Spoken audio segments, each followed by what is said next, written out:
Hello, good morning friends. তোমরা সকলে কেমন আছো? আর কালকে কারা কারা শিবরাত্রি করেছো? আর কালকে অনেক রাতে শুয়েছি আমি। আর সকাল সকাল তাড়াতাড়ি উঠতে হয়েছে, উঠে ছেলেকে পড়তে দিয়েছি। এসেই আজকে রান্না বসিয়ে দিয়েছি, কারণ ছেলে খেয়ে স্কুলে যাবে। তো এখানে রান্না হচ্ছে, এই দেখো এখানে আলু ভেজে নিচ্ছি।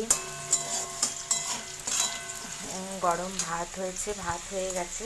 আর এখানে আলু ভেজে নিচ্ছি, ছেলে বাটার দিয়ে আর আলু ভাজা দিয়ে ভাত খেয়ে স্কুলে চলে যাবে। তো আমার কাজ এখনও শেষ হয়নি, ছেলেকে খাইয়ে স্কুলে পাঠিয়ে তবে আমার কাজটা শুরু হবে। যেটা ভালো কথা সেটা হচ্ছে সকাল সকাল আমার ভাতটা হয়ে গেছে। আর কিছু তরকারি করলেই আমার রান্নার পার্ট কমপ্লিট হয়ে যাবে। তো দেখি আজকে কী রান্না করি, বাজার এখনও আসেনি, বাজারবেলা আসলে দেখা যাবে কী রান্না করব। তো নিরামিষে কিছু আজকে রান্না করব।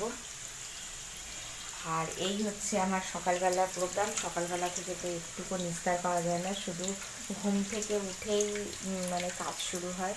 তো তোমরাও শিবরাত্রির পরদিনকে কে কী কাজ করছো, ডেলিকার রুটিনে কাজ করছো না কেউ কেউ অফিসে চলে গেছো, কেউ কেউ কাজে ব্যস্ত, আমাকে কমেন্ট করে জানাবি। তো টাটা, ভালো থেকো সবাই।